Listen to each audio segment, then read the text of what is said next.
Mesdames et messieurs, bonsoir et bienvenue à cette émission de On s'en parle. Réélu pour un 6e mandat consécutif à la MRC d'Abitibi-Ouest, mon invité accepte cette nomination avec joie et empressement, mais dans l'humilité également. Alors, mesdames et messieurs, avec grand plaisir, je reçois le préfet de la MRC de l'Abitibi-Ouest, M. Jacqueline Bégin. Monsieur Bégin, bonsoir. Bonsoir, M. Lagarde. Toujours un plaisir de vous recevoir. C'est partagé. Et puis aussi, c'est parce que la MRC, on sait c'est quoi, elle chapeaute les municipalités. Donc, il y a des dossiers importants aussi, tout le temps. Puis, il faut avertir, il faut informer la population, et vous êtes l'homme tout désigné pour le faire. J'utiliserais pas chapeauter, par contre, je dirais que c'est les dossiers plus qui sont territoriales qu'on mène. Parfait. Les municipalités restent souveraines là, dans leurs décisions, dans leur... Et voilà, remettez-moi à l'ordre, je vous en félicite et je vous en remercie. Alors moi, je tiens à vous féliciter pour cette autre nomination.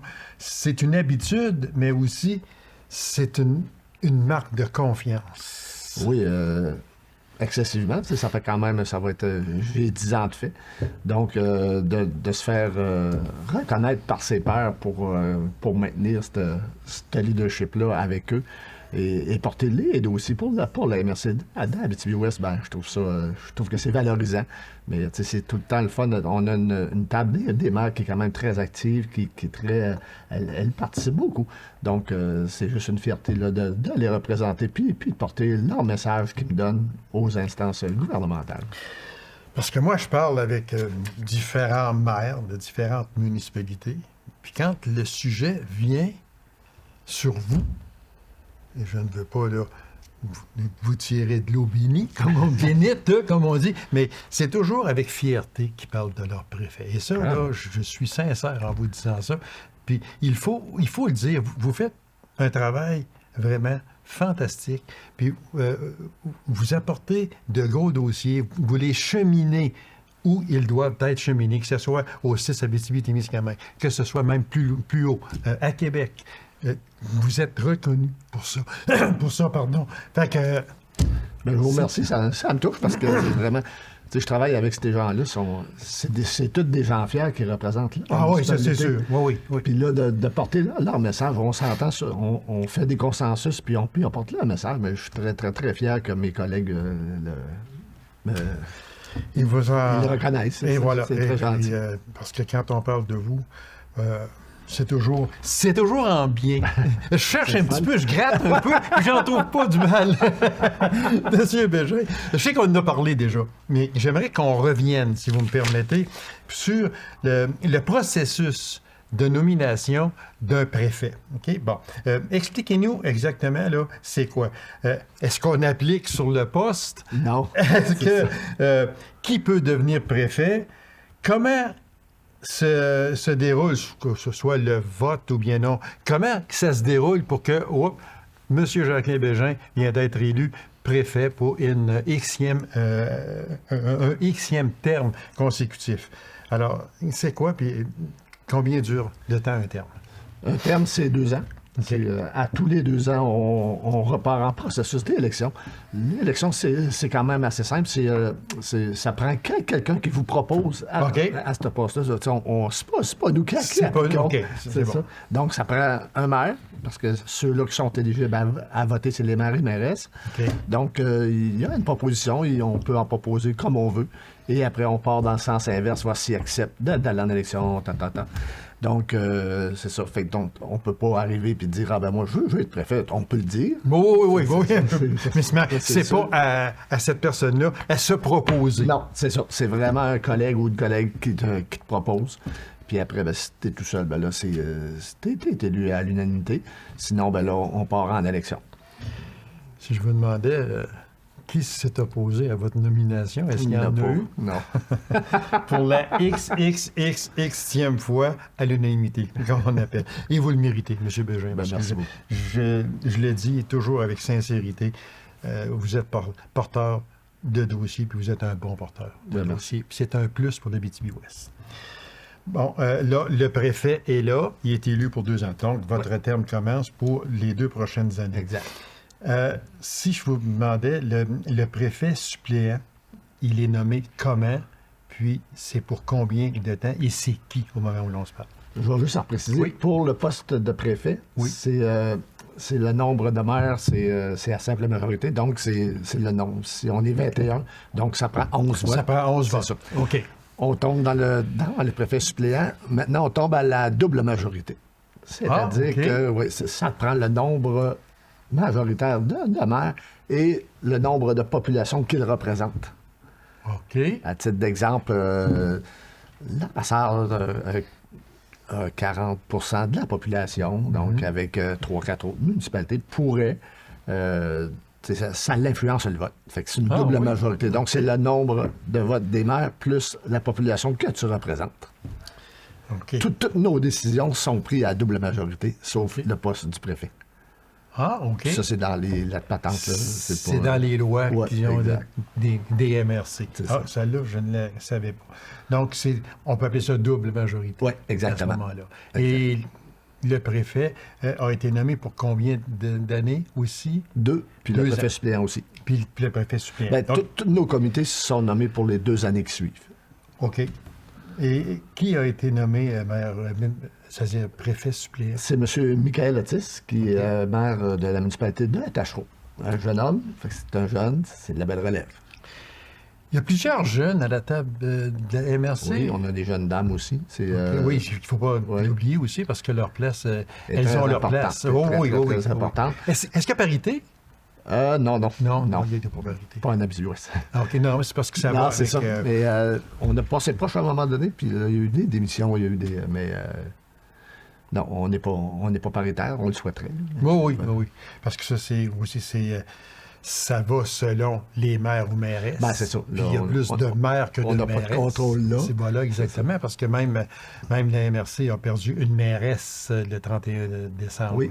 dernier, qui a été remplacée il n'y a pas tellement longtemps. On pourra en glisser un mot si le temps nous le permet. On va passer maintenant, M. Bégin, président conférence des préfets de l'Abitibi-Témiscamingue. Vous êtes à la présidence. Quel est ce... Pour les 2 prochaines années, Pour les oui, je prochaines années, vais assurer la présidence de la conférence des préfets. Donc, ça, ce qui avait été décidé, c'est la conférence des préfets a été fondée en 1996. OK.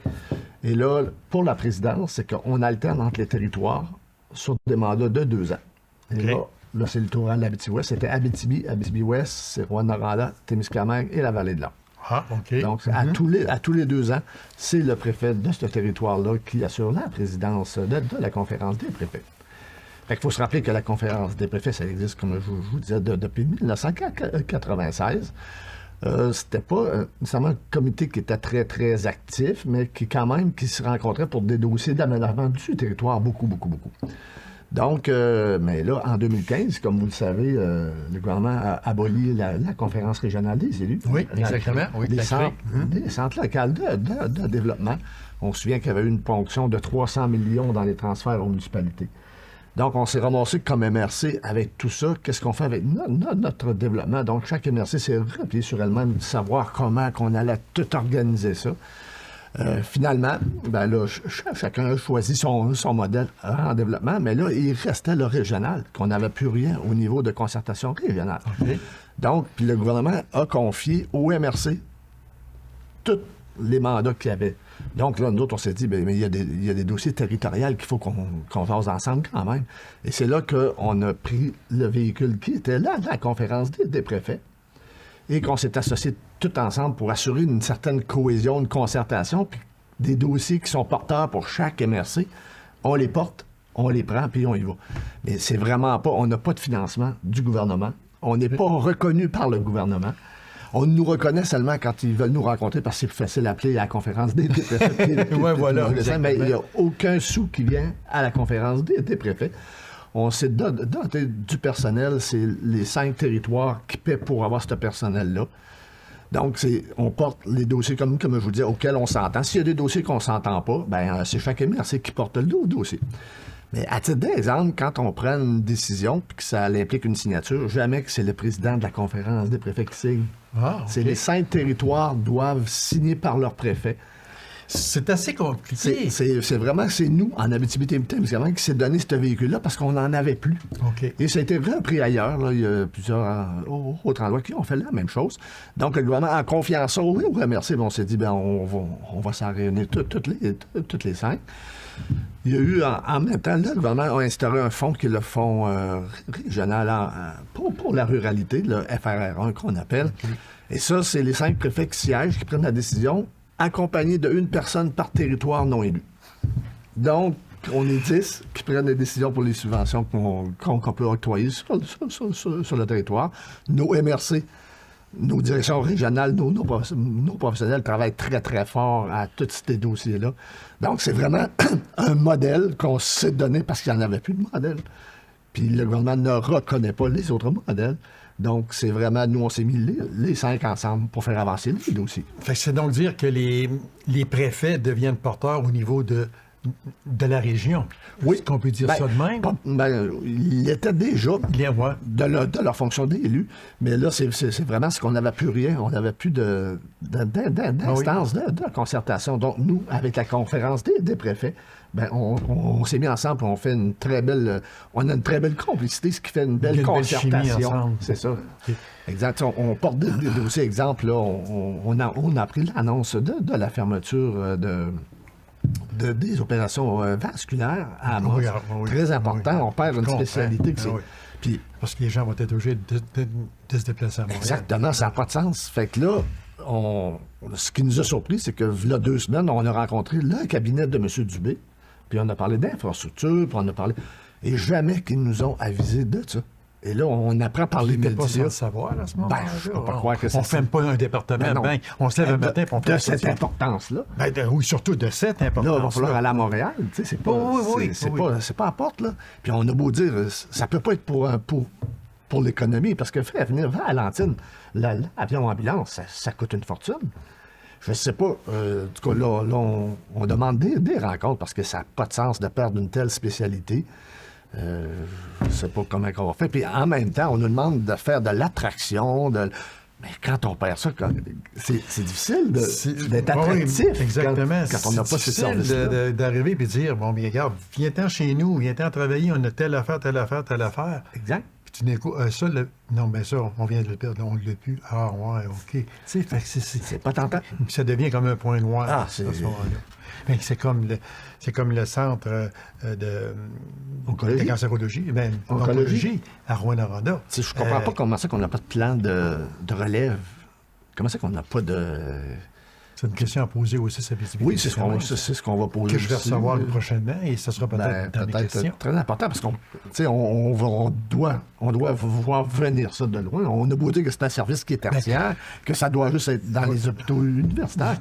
Mais peu importe, on est en Abitibi-Témiscamingue à 700 km. On peut-tu avoir des services? Je ne vais pas parler au travers de mon chapeau, mais si ma mémoire est fidèle, il y en avait 3 à Amos, 2... 1, puis il s'en va. Ouais. Fait que quand on en perd un, je ne veux pas tirer la pierre à personne. Il faut faire attention. Je suis certain que le 6 travaille très fort là-dessus. Je suis persuadé. Mais quand il y en a un qui part, est-ce que, une petite clochette. Deuxième est parti, une petite lumière jaune. Et puis le troisième est parti, la lumière rouge, elle flash. Là. Fait que, mais c'est pas ça. Je suis certain, comme je dis, je ne tire pas la pierre à personne. Mais c'est que on doit prévoir ces choses-là. Puis il y a beaucoup d'explications qui nous sont fournies, mais on n'a pas les explications des efforts qu'on fait pour les garder, mais on a tout le temps les explications pour nous dire pourquoi on le fait. Mais c'est ça. Fait que ça, en tout cas, ça nous interpelle beaucoup. Fait qu'on va sûrement rencontrer des personnes à ce sujet-là. Parce que ce sont des affaires qui sont d'une importance capitale pour une région, puis surtout si on veut garder nos gens, si on veut garder... Exactement. On a un centre d'oncologie à Rouen qui est extraordinaire. Ah oui, il est extraordinaire. C'est ça qu'on n'a pas... Puis à Amos, mais c'est pareil. Si on perd, c'est ultra moderne aussi. Là. On a des orthopédistes qui travaillent très, très fort. Mais là, si tu n'as pas lui qui fait le vasculaire, quand tu as un gros accident, tout de suite, on parle Montréal. Ben, c'est ça, tout de suite. Exactement. Oui. Ça devient difficile à ce moment-là. On va changer de sujet, M. Bégin, si vous me permettez. Puis ça, c'est c'est un sujet qu'on a déjà parlé, mais très peu, puis j'aimerais qu'on rentre plus en profondeur dedans. Moi, si je vous demandais la situation d'une municipalité versus la MRC, et je m'explique. Quel pouvoir une MRC a sur une municipalité? Et je donne l'exemple. Une ville, des 21 municipalités qui forment la MRC. Bon, une municipalité, à l'intérieur de ça, pour quelque raison que ce soit, est mise en tutelle. Pour quelque raison que ce soit, trop d'échevins démissionnent. On a un problème. C'est quoi le rôle de la MRC à ce moment-là? Est-ce qu'il y a un certain pouvoir, la MRC a un certain pouvoir envers ces 21 municipalités ou c'est, ben là, je ne peux pas rien faire, arrangez-vous. On n'a aucun pouvoir sur ces municipalités-là. Les municipalités s'adressent à la commission des municipale et elle mentionne qu'elle n'a plus assez d'élus pour prendre les décisions, donc le quorum n'est pas atteint. Donc, c'est la commission municipale qui décide, qui les met en tutelle et qui accepte les décisions ou non de la municipalité. Mais la MRC ne peut pas intervenir en disant, ben nous, on va s'occuper de vous. Oui, c'est ça, surtout. On peut aider oui. en amont, mais une fois que c'est fait, on n'a aucun pouvoir là, sur les municipalités. C'est vraiment la commission municipale qui décide. Fait que ça veut dire une chose, les 21 municipalités, quel que soit leur problème, ces municipalités-là vont régler leurs problèmes avec Québec et non pas avec la MRC. Ben, souvent, si c'est un problème, si c'est pas une histoire de quorum, de tout ça. Oui. Si c'est un problème, oui, on donne un support. OK. Mais la décision relève du conseil municipal, à moins que les municipalités aient dévolu leur pouvoir à la MRC. OK. Exemple pour les déchets. On a notre centre de transbordement pour les déchets. Donc, ça, c'est un pouvoir que les municipalités ont donné à la MRC. Donc, à ce moment-là, c'est la table des maires qui prend les décisions. C'est une délégation de pouvoir, mais on n'a pas des délégations de pouvoir là, dans tous les domaines. Là. Fait que c'est clair. C'est parce que souvent, les gens m'interpellent et me disent « Ouais, mais c'est bien que la MRC pourrait venir aider à telle municipalité, etc., etc. » Non. D'un, la MRC a beaucoup de mandats du gouvernement. On est oui, déjà, vous êtes saturé, comme on dit. C'est ça, mais on dit jamais non à la municipalité, on les aide du mieux qu'on peut. Une municipalité, exemple, vous demande conseil. Ben oui. C'est sûr que vous avez... Là, on peut pas s'en mêler. Non, c'est ça, absolument pas. Parce que vous êtes là aussi comme une espèce de support technique aussi. Là, avec l'expertise qu'on a, on va conseiller la municipalité qui, elle, c'est sûr, parce que va prendre ses décisions. Si une municipalité a un problème, puis qu'elle l'emporte à la table des maires, à la MRC, peut-être une maire ou une mairesse. Ah oui, moi, ça m'est arrivé chez nous en telle année, puis on a arrangé ça de telle et telle manière. Exactement. Ça, c'est un lieu qui est idéal pour ça. Là. Oui, exactement. Parce qu'à travers ces 21 maires ou mairesses-là, ils en ont vu de toutes les couleurs. C'est ça, exactement. Exactement. Ils peuvent mettre leur expérience à profit à ce moment-là. C'est très, très... est apprécié. Hein, oui, sûrement. Oui, parce qu'il y a des jeunes conseils de ville, il y a des jeunes maires ou mairesses également qui n'ont pas beaucoup d'expérience, sinon du tout. Fait qu'ils ne peuvent pas tout arriver et tout régler. Là. Ça prend des plus âgés en expérience, je parle en expérience, pour venir supporter ces municipalités-là qui manquent d'expérience. Et c'est tout simplement normal, parce que avant d'avoir d'expérience, il faut siéger. Voilà. Je pense que vous avez un petit peu d'expérience. Monsieur Bégin, on a parlé un petit peu tantôt, mais vous parlez de dossiers importants dans le communiqué que j'avais, entre autres, attractivité, puis immigration en Abitibi-Ouest. Exact. C'est important. C'est qu'on manque beaucoup de main-d'œuvre. On le voit. Oui. Donc, on travaille pour notre activité. Ça, on a des beaux mandats, puis on travaille fort. Au niveau de l'immigration, je dois vous avouer que c'est plus difficile. C'est qu'on fait affaire quand même avec 2 paliers de gouvernement, qui n'est pas simple. Oui, exactement, oui. C'est très dispendieux, mais actuellement, on prend l'exemple de la grande séduction, qui ont d'excellents résultats. Donc, ce qu'on fait, c'est pas juste de les accueillir, hein, c'est de les intégrer. Et voilà. Puis je pense que les garder chez nous. Les accueillir, c'est bien. Aller les chercher, les accueillir. Là, on les a. Il faut qu'ils restent. Il faut les intégrer à nous, leur montrer notre particularité, nos beautés du territoire. Donc, ce travail-là, on le fait tous en collaboration. Carrefour Jeunesse Emploi est très, très actif aussi. Oui, là-dedans, avec la grande séduction aussi. Mais tout le monde, on a la table métal aussi qu'on appelle, qui travaille très, très, très fort pour l'immigration.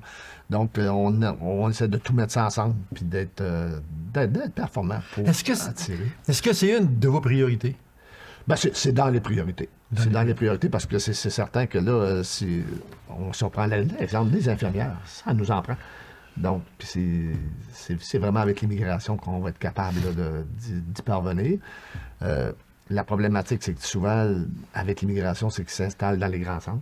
Oui, voilà, exactement. C'est ça. Puis c'est comprenable, tu sais, il y a plusieurs dans leur famille qui peuvent être là, tout ça. Mais c'est pour ça qu'il faut le montrer comment notre territoire est beau, qui est accueillant. Parce que les sortir des grandes villes, c'est pas facile. Non. Mais si on réussit à les sortir, il faut les garder. C'est ça. C'est là le problème. Il faut s'assurer qu'ils défassent leur boîte dans leur loyer. Et non pas avoir une valise roulante, comme on dit. Exactement. Monsieur Bégin, dans les prochains mois, conclure l'entente à portée collective ainsi que l'adoption du schéma de couverture de risque en sécurité incendie. Et là, j'ouvre une parenthèse. Ça fait longtemps qu'on fait des émissions ensemble. Puis, il me semble, peut-être que je suis dans l'erreur, remettez-moi dans le droit chemin si je suis dans l'erreur et ça va me faire plaisir. Mais il me semble, M. Bégin, que quand on parle de couverture de risque en sécurité incendie, ça fait tellement longtemps qu'on en parle. On est rendu où avec ça? Qu'est-ce qui cloche? Qu'est-ce qui empêche de conclure cette fameuse couverture de risque? On est rendu où avec ça? On a fait une première mouture du schéma. On était dans la deuxième, oui, on a pris du retard, puis c'est vrai. En août, on terminait nos rencontres avec les municipalités pour adopter le schéma de couverture de risque. Il nous manquait la rencontre avec les citoyens, puis tout ça, pour le présenter. Il y a eu un certain changement dans les services incendies, ce qui nous ramène à refaire le schéma de couverture. Ça fait qu'on est reparti, mais on va aller plus vite, là, parce qu'on a une bonne base. C'est quand même une base de fait. C'est ça. Mais il faut quand même qu'on reprenne toutes les consultations, puis tout ça, puis les résolutions municipales devront être refaites, nous puis nous regardons. C'est pas de quoi qu'on contrôle. Quand il y a des changements, il faut vivre avec. Fait que c'est ça qu'on a. Est-ce que je me trompe en disant que peut-être, moi, j'irais quasiment à 2 décennies qu'on en parle? En 2008, le premier qui a été adopté. Donc, en 2013, il était échu. Il nous donnait jusqu'en 2014-15. Fait que ça fait 9 ans. Ah, ça fait, OK. Une décennie d'abord. On va en enlever une. Merci. OK. Merci. Mais ça manquait. Puis j'espère que ça n'en prendra pas. En l'espérant, parce que... Non, on souhaite l'adopter au plus tard en septembre. Parce qu'on ne peut pas dire que les municipalités ou peu importe, ne travaillent pas sur le schéma. Ce n'est pas, mais c'est comme vous dites, il y a tellement de changements qui arrivent à brûle pour point. Comme vous dites, des fois, très souvent, il faut recommencer des choses. Mais là, c'est pas facile. C'est pas facile, puis c'est pas plaisant pour ceux qui travaillent dedans. Mais non, absolument pas. Absolument pas. Fait que, non, puis faut pas oublier que, considérant le temps que ça a pris, on a pu la couverture de se faire poursuivre. Ça, c'est... Oui, exactement, c'est ça. D'accord, on va On souhaiter. travaille fort. On va vous souhaiter non pas une deuxième, Mais l'autre une que deuxième vous décennie. parliez, c'était l'article 59 pour... Fait qu'on est avec la CPTAC et l'UPA. OK. La Commission de protection du territoire agricole. Nous, on a expertisé tout notre territoire agricole qu'on a classifié dynamique, viable et forestier. On l'a fait avec l'UPA local, avec le ministère de l'Agriculture puis avec le ministère des Affaires municipales. On a tout fait ça. C'est dans notre schéma d'aménagement. Donc, c'est très important. Fait que là, on est avec ces deux organismes-là pour voir où c'est qu'on peut implanter des maisons. Parce que là, l'objectif étant de donner une chance à des gens de s'installer en ruralité. OK. Parce que nous autres, on nous a peinturé vert, toute la Abitibi-Ouest est verte. Donc, c'est vraiment de donner des endroits où ce qu'on pourrait faire construire, où ce que l'agriculture n'est pas favorable, pour que les gens puissent se construire, avoir un petit bout de terre dans le reste, qui permettrait à des municipalités d'occuper leur territoire. Voilà, exactement. De faire, quand tu sais, D'aller dans le milieu rural, autrement Oui, dit. c'est ça. Sortir de la ville, aller dans le milieu rural. tu déneiges un rang, s'il y a juste une personne au bout du rang, c'est une fortune. Ben oui, c'est sûr. Donc, c'est si sûr. on peut meubler, puis je donne souvent l'exemple à la commission à la CPTAC. Tu sais, à Saint-Germain-de-Boulay, moi, j'ai la chance d'avoir des maisons quasiment à toutes les lots. Ça s'est fait dans le temps, tout le monde avait Oh, une oui, ferme. exactement. tout ça. Oui, Mais- c'est ça. Mais j'ai des rangs qui sont tous habités. Donc, ça nous permet de faire des choses dans les rangs qui sont... C'est plus logique que Qui si ne j'ai sont juste pas une personne. Pour une c'est- personne, c'est qui ça. sont pour plusieurs personnes Exactement. à ce moment-là. Fait qu'on souhaite que ça aille bien. Je pense qu'un des gros dossiers de 2024, si on peut s'exprimer ainsi, ce serait de finaliser l'implantation de la collecte des matières organiques sur le territoire. Oui. On en a parlé un peu, Oui. mais c'est un gros C'est dossier. gros, c'est vraiment gros. Donc là, on est allé en appel d'offres pour faire nos plans et devis. Donc, c'est en préparation, ça a été octroyé. Donc, on va préparer les plans et devis. Donc, on devrait partir au printemps là, en soumission là, pour la construction là, puis partir. On souhaite que ce soit en début 2025 là, au plus tard. Donc, Pour opérer? pour opérer. OK. Fait que là, on parle, à ce moment-là, je sais qu'on en a parlé, mais je vais revenir, d'un troisième bac. Ouais, actuellement, oui. Actuellement, oui. Ben, on s'en sait jamais.